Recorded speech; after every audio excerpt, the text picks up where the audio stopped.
Ji, so the case number one is कि IgM membrane anchored IgM बननी है, transmembrane IgM बननी है. So in that case, these two additional exons, membrane anchoring exons, MC exons, they need to transcribe. तो अब इस case में poly A site number 1 जो है स्किप हो जाएंगी, पॉलीएसाइड नंबर 2 यानी अल्टरनेट पॉलीएसाइड यूज होंगी. So due to use of this alternate polyacid number 2, these two additional exons will also be transcribed. जब ये ट्रांसक्राइब होंगे और जब मेच्योर मैसेंजर आरएनए बनेगा, mature messenger RNA will also retain these two membrane anchoring domain and coding exon as well. तो जब ये translate होंगे तो IgM भी बनेंगी और IgM जो एक्चुअल स्ट्रक्चर IgM का बनेगा that will start right from this red exon till this blue exons. और ये दो एडिशनल एग्जाम्स हैं which is colour in the yellow, ये ट्रांसलेट करके एक एंकरिंग पेप्टाइड बनाएंगे, एंकरिंग डोमेन बनाएंगे और ये हेल्प करेगी आईजीएम को to anchor inside the membrane. अब केस नंबर 2 के सीरम में फ्री फ्लोटिंग आईजीएम बननी है. So in that case what will happen, poly A site number 1 यानी फर्स्ट पॉलीएसाइड है ये यूज होंगे अल्टरनेटिवली. और तो जब ये पॉलीसाइड यूज होगी definitely the transcription will halt over there. यहाँ पे ट्रांसक्रिप्शन आके हल्ट हो जाएगी. जब यहाँ पे ट्रांसक्रिप्शन हल्ट होगी definitely these two additional exams which basically codes for the transmembrane domain or the anchoring domain, they will not be transcribed.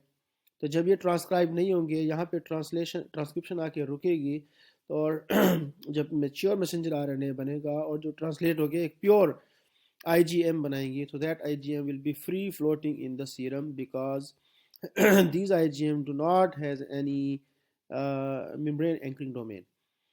So alternate poly A site जो है ये आल्सो रेगुलेट करती हैं जीन के एक्सप्रेशन को और सिचुएशन की डिमांड के अकॉर्डिंगली प्रोडक्ट बनाती है. सिचुएशन की डिमांड है कि मेम्ब्रेन एंकर्ड IgM बने तो उस केस में पॉलीएसाइड नंबर 2 यूज़ होंगी, एडिशनल एंकरिंग डोमेन ट्रांसक्राइब होंगी और एज ए रिजल्ट जो IgM बनेगी वो मेम्ब्रेन के अंदर एंकर होंगे and they will act like B cell receptor.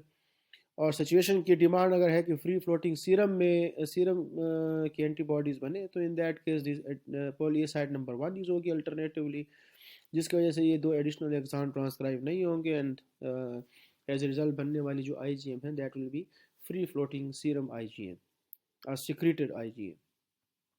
The next example is RNA editing. RNA editing is is the process of RNA processing which happens tissue specifically. The first thing, क्योंकि बाकी के जो RNA modifications हैं वो tissue specific नहीं होते. Splicing है हर tissue के अंदर होती है, कैपिंग है हर टिश्यू के अंदर होती है और पॉलीडिनाइलेशन है हर टिश्यू के अंदर होती है. But RNA editing is tissue specific RNA processing mechanism, the first thing. और secondly RNA editing happens after the basic processing step यानी कैपिंग और स्प्लाइसिंग और इसके बाद ये स्टेप होता है. इसकी well known example apolipo B protein की है. एपोलिपो बी प्रोटीन जो है एपो बी जीन इसको एनकोड करता है और ये लिवर में भी एक्सप्रेस होती हैं ये प्रोटीन्स और ये इंटेस्टाइन के अंदर भी एक्सप्रेस होती हैं. लिवर में फंक्शन एग्जीक्यूट करने के लिए फुल लेंथ प्रोटीन की ज़रूरत पड़ती है. Full length protein 45-36 amino acid long होती है और फुल लेंथ प्रोटीन को एपो बी 100 बोलते हैं. जबकि इंटेस्टाइन में अगर ट्रंकेटेड बी प्रोटीन बन जाए so that is also sufficient to execute the proper function. और इस केस में जब ट्रंकेटेड प्रोटीन बनती है तो इसको एपो बी 48 बोलते हैं because almost this is half the length of the original full length protein.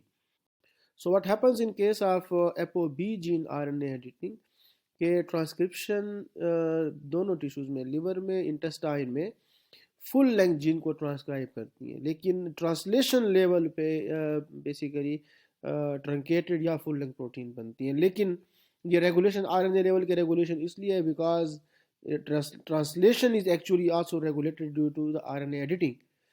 So what happens in that case के लिवर के केस में फुल लेंथ ट्रांसक्रिप्ट बनती हैं और फुल लेंथ ट्रांसक्रिप्ट की फुल लेंथ ट्रांसलेशन होती है. As a result 45-36 amino acid long apo B 100 की full fledged full length protein बनती है जो अपना फंक्शन एग्जीक्यूट करती है.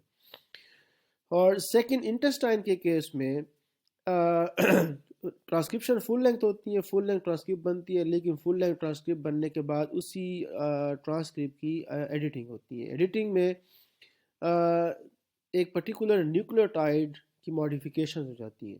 For example, in case of MOB100, codon number 2153 2153 CAA codon होता है, और इस CAA कोडान में जो C न्यूक्लियोटाइड है that is present at position 6666। एक एंजाइम होता है साइटोसिन डी अमाइनेज, ये cytosine D aminase enzyme cytosine को डी अमाइनेट कर देता है, और केमिकली जब साइटोसिन की डी अमाइनेशन हो जाए तो साइटोसिन यूरासिल में कन्वर्ट हो जाता है। अब यूरासिल भी एक नॉर्मल न्यूक्लियोटाइड है, तो क्या होता है इस चेन से कि CAA कोडान कन्वर्ट हो जाता है UAA कोडान में, और UAA codon is actually stop codon. तो अगरचा के ट्रांसक्रिप्ट आगे भी चल रही होती हैं, कंटिन्यू होती हैं ट्रांसक्रिप्ट, लेकिन एक्चुअल कैनोनिकल पोजीशन पे प्रेजेंट स्टॉप कोडान से पहले एक प्री मेच्योर स्टॉप कोडान भी बन जाता है।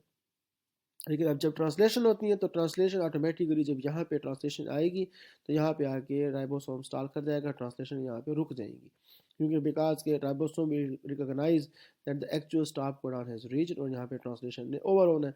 अब as a result 2152 amino acid long protein बनती है। So this is how the gene expression is regulated due to RNA editing, कि एक केस में एक टिश्यू के केस में फुल लेंथ ट्रांसक्रिप्ट की फुल लेंथ ट्रांसलेशन होती है और एक एक्चुअल फुल लेंथ प्रोटीन बनती है, और उसी जीन की ट्रांसलेशन दूसरे टिश्यू में ट्रंकेटेड प्रोडक्ट बनाती है due to RNA editing. So RNA editing is also one of the example which regulate gene expression at the RNA level actually. The other example of RNA editing includes A to I editing, और इसकी example ADAR gene है. So what happens in that case कि adenosine inosine में convert होता है due to deamination of the adenosine, और ये adenosine deaminase enzymes adenine को इनोसिन में कन्वर्ट कर देते हैं. ADAR जीन की एडिटिंग इसकी एग्जाम्पल है, जिसमें ग्लूटामीन एनकोडिंग कोडान कन्वर्ट हो जाता है into arginine encoding codons. Or the other example is U to C editing, and it happens in case of the Wilms tumor.